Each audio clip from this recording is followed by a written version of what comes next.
Well, you might have given us a lift. Saved us a taxi there. Oh, I don't want any favours from Dave Smith. Oh, it's all right, David. Well, maybe. I'd still rather go by taxi. All right. Are you sure you won't come, Stan? No, I'd like to, love, but I won't. I'll stop here and keep the fire going. Nothing better than coming and have a nice fire burning when you get home, is there, eh? I'll have the kettle on, make a nice cup of tea. All right, Sandy, well, if you change your mind... Yeah. Oh, Ken. How's that for wearing? Oh, I don't think a black tie, Stan. Ken? I got it yesterday. It's a good one. It's not... Yeah, but not now, Stanley. I mean, this is your daughter coming home, isn't it? She's alive and well. Oh, the baby's not coming home, nor is... I mean, they're dead, aren't they? Well, it's the living. Yeah, well, something like this, Stanley. Grey and sober, but not morning. Ah. Oh, well, brown would do. Buy me the ties you bear, isn't it, on the Saturday afternoon when you just come out the Rovers? You haven't got a grey tie? Oh, I'll get one. You've got one. Oh, Here. no, I can't. Come on, I got half a dozen back in the wardrobe. Well, look, let me pay it for it. All right? Next time I'm hard up. Val, in the taxi, Yeah? that when you're coming back with Hilda and our Irma, will you tell her? Who? Irma. What? Well, about me, you know, regular work, steady job like. I mean, they'll have such a lot to talk about that our Hilda might have forgotten to mention me. Ah, don't worry. When she sees you wearing that grey tie, she'll know. You know how to give me a right arm for some milk during the night? I tried it without. Oh, I know what you mean. I can take it without sugar, but I can't take it without milk. You know why? Why you've been up all night? Yeah, I suppose I do. It's because your missus was away. You guessed? Guess? No, I didn't guess. I saw her walking up the street with a case yesterday afternoon. Look, Mr. Turpin, is there aught you can do? About what? Well, she's not gone on holiday. She's left. You don't have to tell me about No, I it. know, son. but well, there must be something. I mean, well, she's missing persons, isn't she? Sorry, Dickie, she's not. Yes, she is. She's not here. She's gone. She's left. Look, I don't know what to do. I'm afraid she doesn't classify as a missing person. There's nothing I can do. Hello. Hello, Miss Newton. I saw you coming. I wondered... you didn't mind me following you in, did you? No, Mr. Ogden. Well, I wondered if you wouldn't mind. Is there something I can do? Oh, you've taken a load off my mind. Can I have a jar of hair cream and a big tin of boot polish? Mr. Ogden, I'm not quite sure I understand. Them letters. Letters? Them letters, you know, with all the postal orders and money in that said that what was in there was to help us, like. Well, I'm no good at putting pen to paper. And you'd like me to reply to them? Well, they ought to be, didn't they? Individually, in neat little handwriting. Well, those who've put the address on, anyway. Yes, Mr. Ogden, I'd love to. Perhaps Mr. Bishop could help me. Oh, I could do the religious ones. I'll pick them up. Right, before our Irma gets home, like, I wanted to see him sometime, but not while it's still fresh, but sometime, you know. Do you know, I wish I'd become a dog handler. All I'd have to do is say, sit Bonzo, trust Bonzo, and buy the odd packet of fish and chips. What's up with you? I wouldn't have to get involved in other people's private affairs. Do you know, I can't walk 10 yards down the street without somebody asking me something. Who is it this time? Nobody, love. Nobody you'd know. 10 minutes, Mr. Ogden. Ta, love.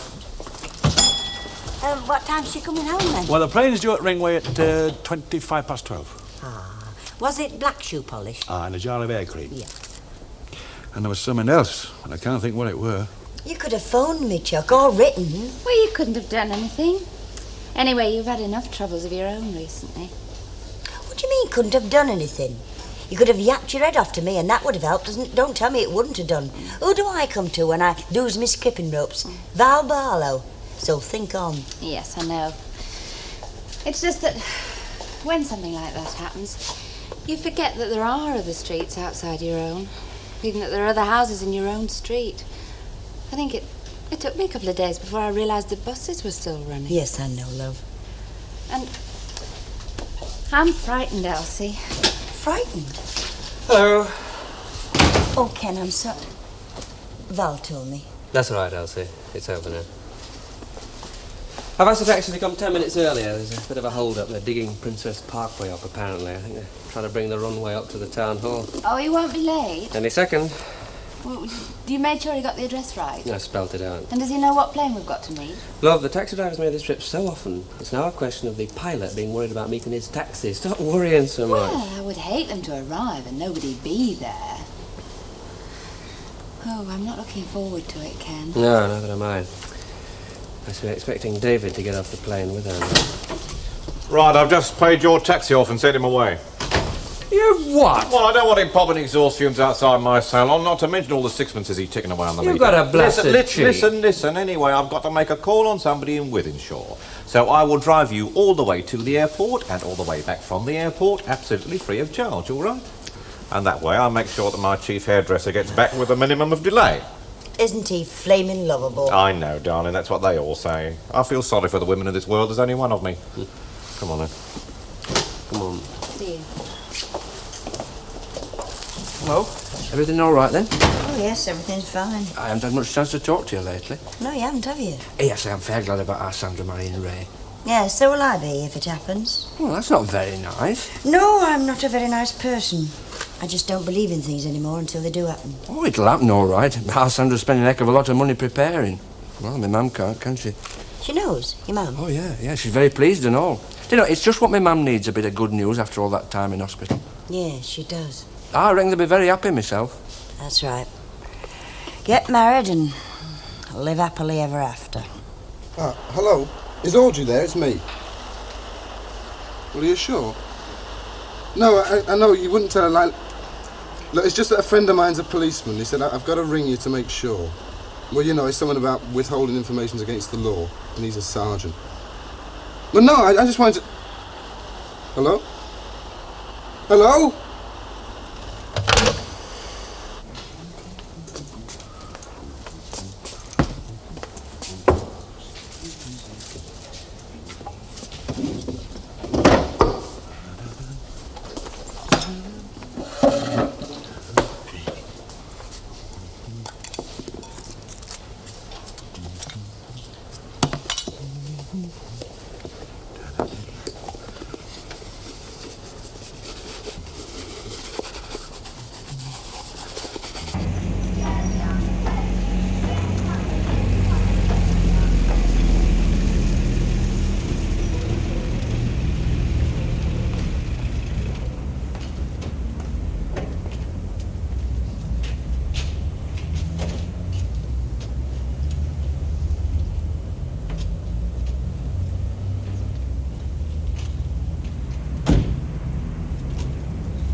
On my flaming table.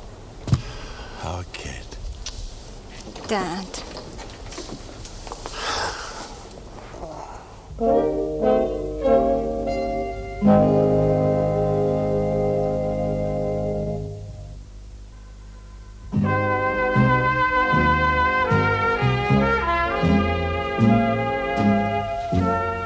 And a tin of coffee. What brand? The brand Audrey usually has. Oh, she changes. It can be this, it can be that. Anything will do.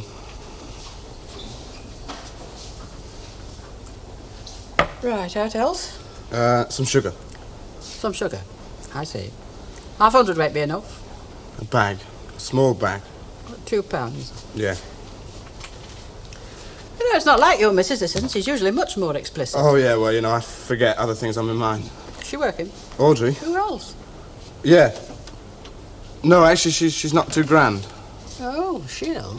Well, out of sorts, yeah. Headache? Yeah, headache. Apple. Oh, well, actually, she said she'd like to be quiet. Now, look, young fella, if I was Sergeant Turpin, I should start thinking that you'd done your wife in and buried her under the backyard for the answers you're giving. Right, well, I'll tell her what you said. And now he's forgotten to tell me hello. Hello, Mrs. Sharpless. You're back then, I see. Yeah, just this minute. My ears is still popping. Everything all right? Irma. Irma.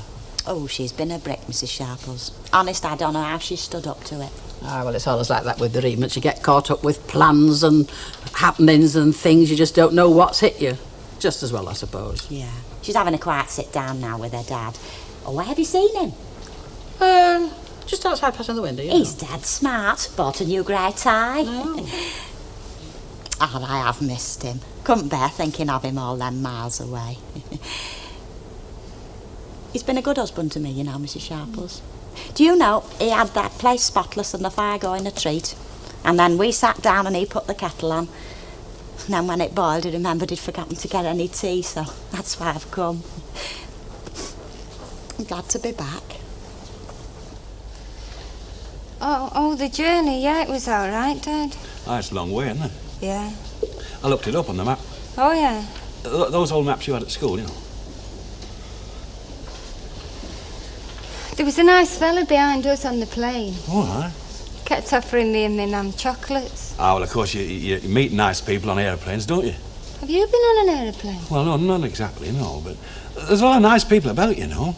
Do you know, 3 days ago on the bus, I was talking to a nice fella, very nice. I mean, people can be nice, except when they do nasty things without thinking. Eh? Oh, aye. Of course, you forget the nasty things, don't you? Especially when they're trying to be nice. Aye, and turning over a new leaf.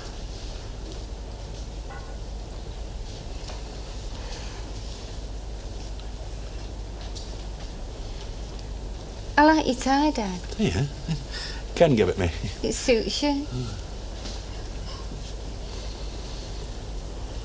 I bet Ken was very I'm doing well at upset. this new job, you know. Oh, aye, Val was saying. I'm not drinking as much and I've lost a few pounds. Aye, and saved a few doing it. You haven't changed, have you? Here, we can have that cup of tea now. And having a bit of a natter, the pair, have you? We've been chatting, haven't we? Chatting about old times. Frightened? Did I say frightened? You said frightened, and I'm not deaf, you know. Oh, it's just something daft, really. Daft or not, what did you mean? Well, you've got to admit it's like a curse, Ken's family, like the Kennedys. Violence and sudden death. They just don't grow old. I know I shouldn't talk like that. No, you flaming well shouldn't, you daft apeth. You've been reading too many of your kids' fairy books. Well, I told you it was daft. Yeah, but you believe it, don't you? I'm frightened of it. This morning, driving up Prince's Parkway, we came to the traffic lights. I had to shut my eyes. And I'm terrified when the kids are playing in the street and I hear a car go down. Oh, Val. Look, take my tip, love. You need a nerve tonic or something. Well, a nerve tonic's not going to change the facts. His mother, his brother, an uncle of his. He's about the only one left. Have you talked to Ken like this? No. Well, I shouldn't, not if I were you. He might lose his nerve, then things could go wrong. Hey, with the bald-headed fella out here wants a shampoo and set.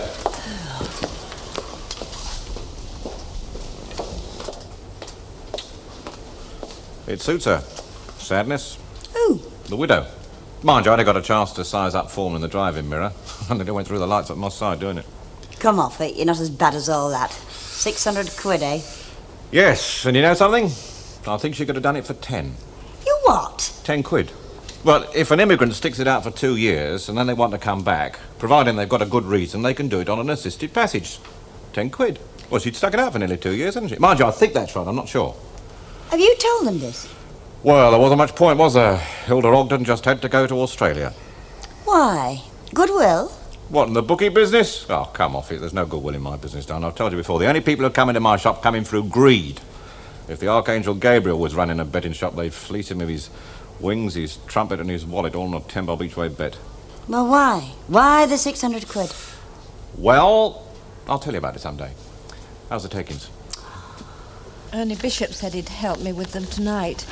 He also said we could mount the letters in 2 scrapbooks. Those about David for Kenneth and the others for Mr. Ogden. Some are very touching. Seems a pity, though, doesn't it? What, Mrs. Sharples? That all the people who ever knew us didn't write to us and tell us what they thought about us while we were still alive. And then them that came from those that liked us were put in one book, and those that came from who didn't put in another book. I wonder which would be the biggest book. Well, they might say nasty things about us while we're alive, but they'd only write nice ones once we're dead. And for every person that's written one of them letters praising David Barlow, there's probably somebody who hasn't written because they couldn't stand the man. This is a nice one. Dear Mr. Ogden, I don't know your daughter, but I knew her husband, David, very well when we were at school. He bet me 6pence he'd one day play in the cup final at Wembley. I was sorry when he hurt his leg because I felt he might just have won that bet.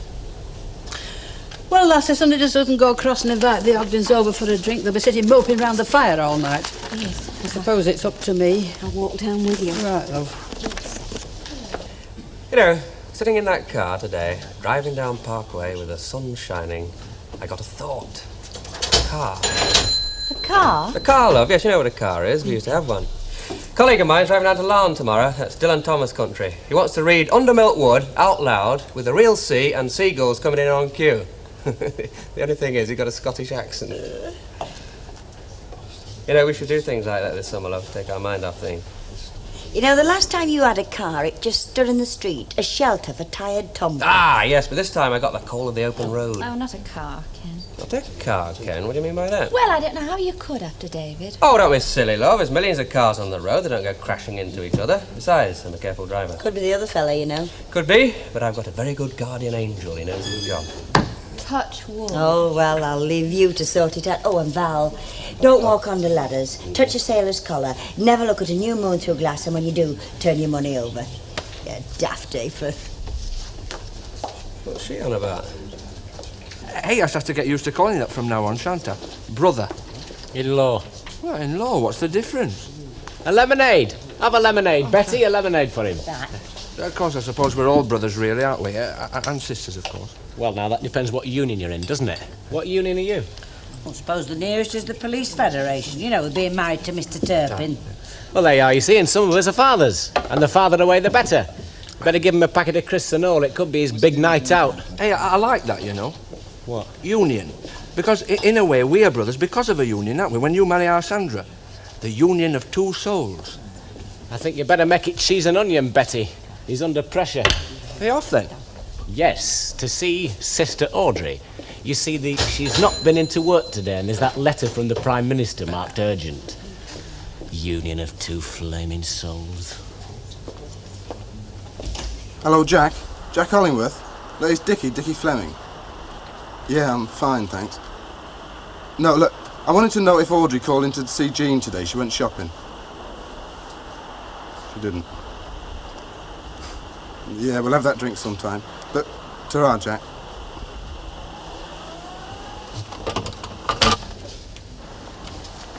Evening.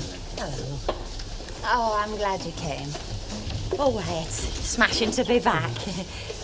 Where's Mr. and Mrs.? Oh, they've gone to an LVA function or something, but they'll be back. Mr. Turpin was just saying that it's cleared up nicely. Oh, yeah. Well, it was raining in the night. Was it? Well, you know, early morning. Oh. Not much, it was just sort of spotting. Well, can I get them a drink? No, I invited them in. I'm buying them a drink. You and Irma are going the snug, I'll get them in. Mrs. Come on, love.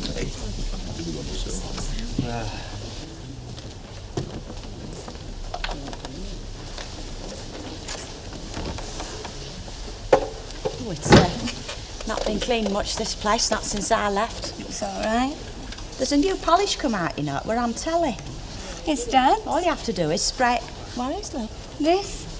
Oh. Oh, yeah.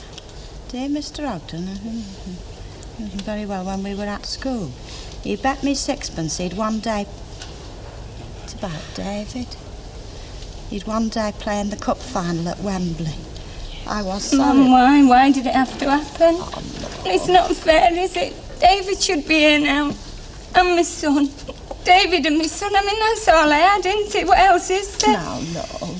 Oh, there's a big coffin and a little coffin, and some rotten devil kept me alive. Why me, Mum? I'm nobody. Mature. He was just saying a few words, and that little coffin. They put it down on top of David. Oh, David. No, love. It's night here now, Mum, but the sun will be shining on them flowers that we put on the grave. That's right, Irma Barlows. Strike your head off. Oh, you shut up, Mrs. Sharple. You're old and you're ugly. Can't you leave me alone? Oh, Irma. But the worst is, Mum, that when the sun's shining here, it'll be night on that grave, and they're not even the same stars. And that little box, he screwed the lid down so he couldn't get out. And if he could have got out, I know he would have come to me. Go on, child, strike. Oh, Mrs. Shambles, I could hit you, I really could. Mine. Please, Danny, let me. She'll be all right now, Hilda Ogden. Betty Turpin, where's them drinks? By heck, there's more service down at Flying Horse. I don't know why I don't go down there. Neither do I. I've only got the one pair of hands. She just talked about supermarkets. You what, John? Supermarkets. All the time he was in Australia and coming back. Just went on about them, you know, comparing prices like with what they are at home.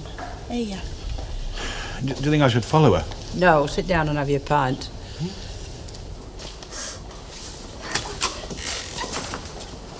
Hello. Hello.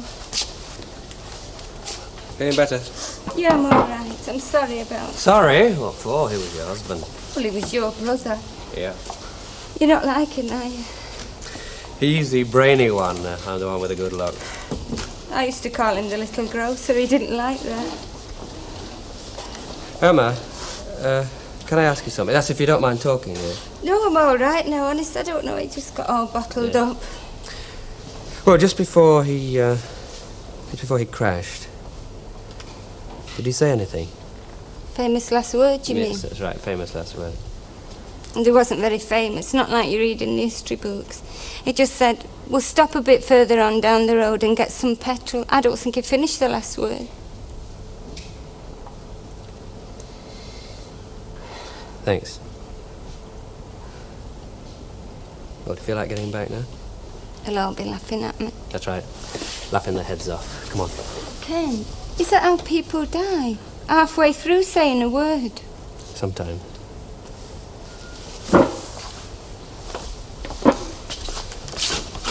Come on.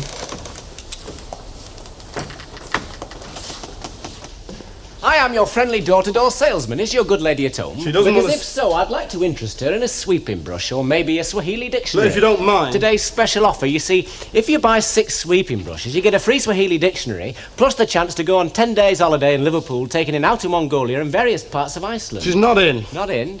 Well, she's in bed. She's not well. Oh, well, that's why she's not been into work today. That's why I called. Can I see her? Why? Because, Dickie, old boy, old pal, I've got a stack of correspondence piling up. It's accumulated. She's not fit to work. Well, just a few questions, that's all. You know, I can get the dear sir bit right on most of the letters, but after that I haven't a clue. She knows. She might be in tomorrow. Oh, well, in that case, I'll go. Yeah. No, Dickie, no matter how hard you try and persuade me to stop for Look, a would cup you of tea. mind going? Sure. Give the little lady all my love, won't you?